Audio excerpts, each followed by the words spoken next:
जो तुमको मान ही नहीं रहा, ना तुम्हारे धर्म को मान रहा, ना तुम्हारे प्रति उनकी आस्था है, उनको तुमको अच्छा क्यों लगाना है। अब जिसने मार काट किया है उसके आगे तुम राम राम करोगे तो वो तुम्हारी इज्जत नहीं करेगा। उसको सीधा बता दो तो वो कहेगा कि हाँ ये हमारे से खतरनाक है, तो तुरंत ही हाथ जोड़ेगा वो। आपको फोटो में आप लाइक करोगे, सामने मिलेगा तो आप नमो नारायण भी नहीं करोगे। तो ये कमीनापंथी जो है नहीं, वो बहुत खतरनाक है सबके लिए। एक मेरा प्रश्न था कि लोग जो हैं वो नागा साधु क्यों बनते हैं? गलत सब प्रश्न है।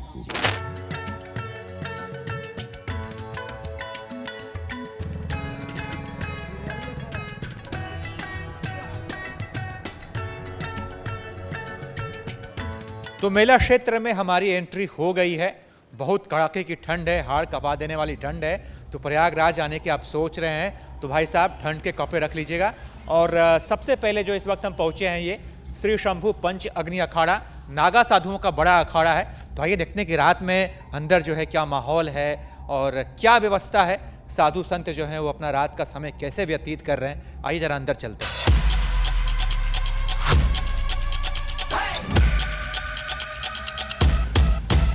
तो कुछ बाबा जी लोग यहाँ पे भी बैठे हुए हैं और पूजा पाठ भी कर रहे हैं साथ में। और बाबा जी कहाँ से आए हैं आप? हम लोग हरिद्वार से आए। हरिद्वार से हैं आप लोग? हम लोग पंचायती आंकड़ा श्री निरंजन के माता है। ये पंचायती आंकड़ा श्री निरंजन है। कल हमारा है छावनी प्रवेश है, कल यहाँ रहने आएंगे हम लोग। कैसी व्यवस्था है बाबा जी कुंभ में? कुंभ में व्यवस्था अभी बन रही है, अभी पहले स्नान तक सब क्लियर हो जाएगा। अभी देखो सब प्रोसेस में, अभी काम पूरा नहीं हुआ है लेकिन हो जाएगा। बाबा जी ये जो ये फरसा ये आप ही का है? हाँ ये बाबा जी का है, परशुराम बाबा जी का है फरसा। आइए और बाबा जी से कुछ बातचीत कर लेते हैं। जय हो बाबा जी की। कैसे हैं बाबा आप? ठीक है। आप कहाँ से आए बाबा? हरिद्वार से आए। आप भी हरिद्वार से ही हैं? जी। ये बाबा ये जो फरसा आप लोग रखते हैं ये किस चीज़ का प्रतीक है? मतलब क्यों उसको रखा जाता है? संत क्यों लेके चलते ये हैं? हमारा शस्त्र है, सदियों से शस्त्र आया चलता आया है। ये हमारे से पहले भी शस्त्र उठाए थे और हम लोग भी शस्त्र उठाए हैं। वक्त आने पे शस्त्र का इस्तेमाल आप लोग करेंगे? करेंगे, क्यों नहीं करेंगे। आप लोग भी शस्त्र उठाओ, क्यों नहीं उठाओगे। तो आप लोग तो हो गए कि हम दो हमारे दो, सब तीसरा नहीं होना चाहिए क्योंकि खर्चे कम हो जाएंगे ना जी। ओम नमो नारायण का मंत्र है, बाकी सब तंत्र मंत्र इसके आगे फेल है। ओम नमो नारायण अब लो, आपका कल्याण सब मंगल पार करने वाले हैं क्योंकि हमारे 6 मुख के हैं महाराज, गुरु महाराज कार्तिक भगवान।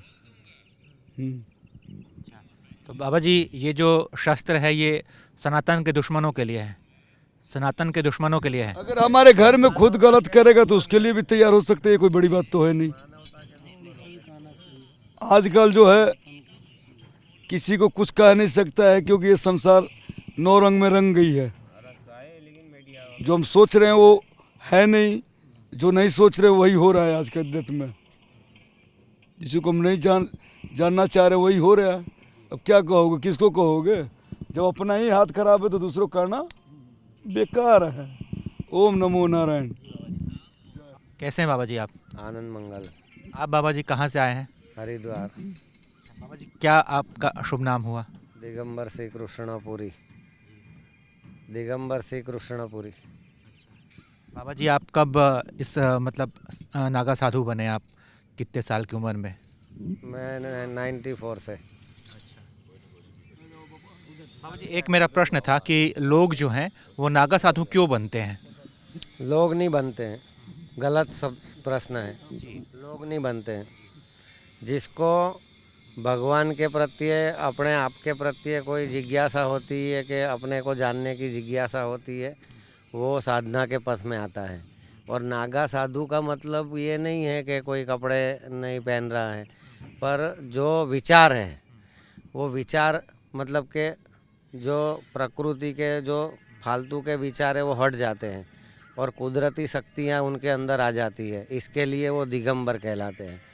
दिगंबर का मतलब है कि जिसका कोई मतलब दिशा है, सारी दिशा एक बराबर है, उसको दिगंबर कहते हैं। और वो व्यापकता का प्रतीक है। क्या होता है? व्यापकता का प्रतीक है। और जो हथियार है वो भी शक्ति का प्रतीक है।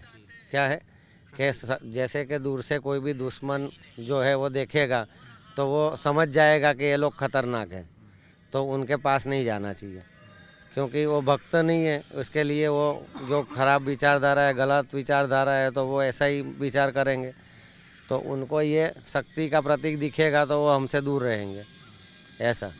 तो उनके दिमाग में चेतनता आ जाएगी, ऐसा। बाबा जी, आपने किस साल की उम्र में ये सारे संसारिक सुख मोह माया सब त्याग दिया था? मोह माया त्यागने का कोई मतलब नहीं है, क्योंकि हम मोह माया को नहीं कर रहे हैं, पर हम मोह माया को जानते हैं। इसके लिए उसको अपने अनुसार उसको सही ढंग से वापर के उसको संसार के कल्याण के लिए वापरते हैं। क्या है? जिसको आप मोह कह रहे हो तो आप अपने लिए सब कुछ कर रहे हो ना। अगर आप कोई काम कर रहे हो तो अपने लिए कर रहे हो नहीं। तो ऐसे ही संसार है वो, जब हमने भगवान ने हमको ये धरती पे भेजा है या हमको कुछ भी काम दिया है, सेवा दी है, तो उसको हमको प्रेम से करना है। तो वो चीज़ मतलब बढ़ती जाएगी जो भी हम करेंगे। जैसे मिट्टी में श्रद्धा है तो हमको मिट्टी में श्रद्धा है तो भगवान दिखता है, मूर्ति में श्रद्धा है तो हमको हमारा देवता दिखता है। तो जिसका जहाँ कनेक्शन है, जो जो पढ़ाई कर रहा है, तो वो पढ़ाई से वो बनेगा।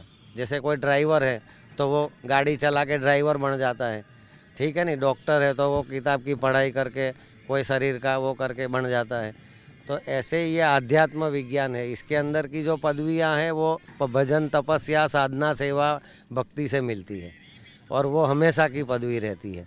जैसे कि आपका बदली हो जाता है, वो हो जाता है, तो इसमें जो पदवी है वो ऊपर से ऊपर जाएगी, नीचे नहीं जाएगी, ऐसा। बाबा जी, आपको चश्मा पहनना पसंद है? एकदम बढ़िया आपने चश्मा लगाया हुआ है। चश्मा पहनना पसंद है, आँख में थोड़ा परेशानी भी है, इसके लिए भी पहनते हैं। और कुछ मतलब कि जैसे मिल गया तो पहन लिया, आनंद है। हम लोग आनंद में रहते हैं तो कुछ ना कुछ करते रहते हैं, ऐसा। अच्छा बाबा जी, ये हम लोगों ने सुना है कि नागा साधु लोगों को बहुत गुस्सा आता है, बहुत गुस्से में रहते हैं, ये सत्य है? गुस्सा, जैसे कि अभी तुम्हारे अंदर कमियां हैं, गलतियां हैं, तो तुमको कोई बोलेगा तो तुमको अच्छा थोड़ी लगेगा, नहीं। क्योंकि यहाँ पे दुनिया में क्या है कि जो है उसकी वैल्यू नहीं है। क्या है? आपको फ़ोटो में आप लाइक करोगे, सामने मिलेगा तो आप नमो नारायण भी नहीं करोगे। तो ये कमीनापंती जो है नहीं, वो बहुत ख़तरनाक है सबके लिए। क्योंकि जो जितना भागेगा उतना भगा भगा के भी मारेगा, और जो जितनी मस्ती करता है उसके साथ में परमात्मा उससे भी ज़्यादा मस्ती करता है, क्योंकि उसका काम ही ये है। इसके लिए जो ज़्यादा शक्ति बताता है तो उसके लिए भगवान मतलब ज़्यादा शक्तिशाली बन जाते हैं। क्या है? जो गलत अहंकार दिखाता है तो हम गाली देते हैं, तो हम जिसको गाली दे रहे हैं वो भी हमारे पास आ रहा है और हमारा वोट पक्का है। चाहे हमने 500 बार भी कोई आदमी को भगाया है नहीं, तो वो भी हमारे आके धोख मार रहा है, क्योंकि उसको पता है कि ये गलत नहीं है, हम ही गलत है। इसलिए वो गाली भी खाएगा, मार भी खाएगा। और हम जिसके साथ में मतलब क्या व्यवहार कर रहे हैं या जिसके साथ में भी जुड़े हैं, उन सब से झगड़ा कर चुके हैं। अच्छा बाबा जी, एक चीज़ आपसे जानना चाहूँगा मैं कि आजकल एक चर्चा चल रही है कि महाकुंभ क्षेत्र में जो है दूसरे धर्म के लोगों को, खासकर मुस्लिम समुदाय को जो है उनका प्रवेश वर्जित करना चाहिए। आपको क्या लगता है इस पे? अरे जो तुमको मान ही नहीं रहा, ना तुम्हारे धर्म को मान रहा, ना तुम्हारे प्रति उनकी आस्था है, उनको तुमको अच्छा क्यों लगाना है? और यही तुम्हारी कमीनापंती है कि जो कमीने लोग हैं उनको अच्छा दिखा रहे हो, इसके लिए तुम मतलब उनके लिए दुष्ट हो। उनकी नज़र में तुम अच्छे नहीं हो। क्यों? क्योंकि वो तुम्हारी तरह बन नहीं सकते, हमारी तरह बन नहीं सकते हैं, इसलिए वो हमको दुश्मन ही समझेंगे। अब जिसने मार काट किया है उसके आगे तुम राम राम करोगे तो वो तुम्हारी इज्जत नहीं करेगा। उसको सीधा बता दो तो वो कहेगा कि हाँ ये हमारे से खतरनाक है, तो तुरंत ही हाथ जोड़ेगा वो, उसी को भाई समझेगा वो तुम्हारी भाषा में नहीं चलेगा। कुछ लोग कह रहे हैं कि मानवता एक ऐसी, जो कहने वाले हैं वो सब मतलब कि कोई ना कोई बहाने किसी न किसी के नाम पे सब चल रहा।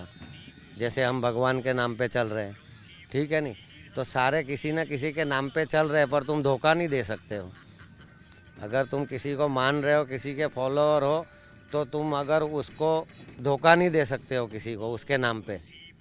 क्योंकि ये सिस्टम है और सिस्टम के बाहर जो भी जाएगा प्रकृति के नियम के अनुसार तो उसको इसका खामियाना भुगतना पड़ेगा। अच्छा बाबा, मान लीजिए कि कभी किसी के जीवन में एक ऐसा मोड़ आए कि उसे दो रास्तों में से किसी एक को चुनना होगा, मानवता या सनातन, तो उसे किसे चुनना चाहिए? मानवता जो है वही सनातन है। वो सनातन मतलब कि हमेशा का है, क्या है, वो आत्मा का विषय है और आत्मा में ही सारे स्वरूप प्रकट हो रहे हैं। जितने भी स्वरूप प्रकट हो रहे हैं सब आत्मा के बाहर कोई नहीं है, सारे आत्मा में से ही प्रकट हो रहे हैं और उसी के अंदर विलीन होना है। जैसे कि एक पॉइंट कर देते हैं और दूसरे रोड पे गाड़ी जाती है तो देखते हैं ना कि कितनी दूर जा रही है, फिर पॉइंट में विलीन हो जाती है धीरे धीरे, है नहीं? तो ऐसे ही ये ब्रह्म है। हमारे यहाँ जो ब्रह्म है, हमारे जो कुदरती शक्ति है वो ऐसी है कि जैसे एक फ़ोन में से तुमने हज़ारों बना दिए, ये एक माइक में से तुमने हज़ारों माइक बना दिए, वैसे ही हम एक आदमी में से हज़ारों आदमी बना देंगे। कैसा? हमारे जैसे। तो बाबा जी वो भी तो फिर हमारे ही अंश हुए ना, ईश्वर के ही अंश हुए, जो लोग विरोध कर रहे हैं इसका। वो तो विरोध करने का, उनका विरोध का मतलब क्या वो तो चाहते हैं कि हम भी आए थोड़ा देखें। विरोध का मतलब क्या है कि वो हमको मतलब के पसंद नहीं कर रहे हैं, नहीं समझ रहे हो, हमारी अच्छाई को पसंद नहीं कर रहे हैं। हमको उनको उनके जैसा चाहिए। कैसा? उनको माँ बहन करने की आदत है तो उनकी माँ बहन जब करोगे तो ही तुमको वो मानेगा। तुम भाई भाई करोगे तो वो कसाई है, वो तुम्हारे लिए खड़ा है। कोई मतलब इच्छा जता रहा है कि हम मानना चाहते हैं, कोई दूसरे धर्म का है तो आवे तो कोई हमने रोका थोड़ी है, पर तुम्हारे अंदर जो श्रद्धा है उसकी ज़रूरत है। तुम्हारे मतलब कि तुम्हारी जो श्रद्धा है वही काम आएगी तुमको। अगर तुम्हारी श्रद्धा नहीं है, भक्ति नहीं है तो तुम कहीं के भी नहीं हो, कोई भी धर्म के नहीं हो। खाली तुम आधार लेके उसके पीछे छुप के अपना मतलब कि शैतानी हरकत कर रहे हो। क्या बोला? वो शैतान जो है वो धर्म का आधार लेके ही पीछे छुपते हैं।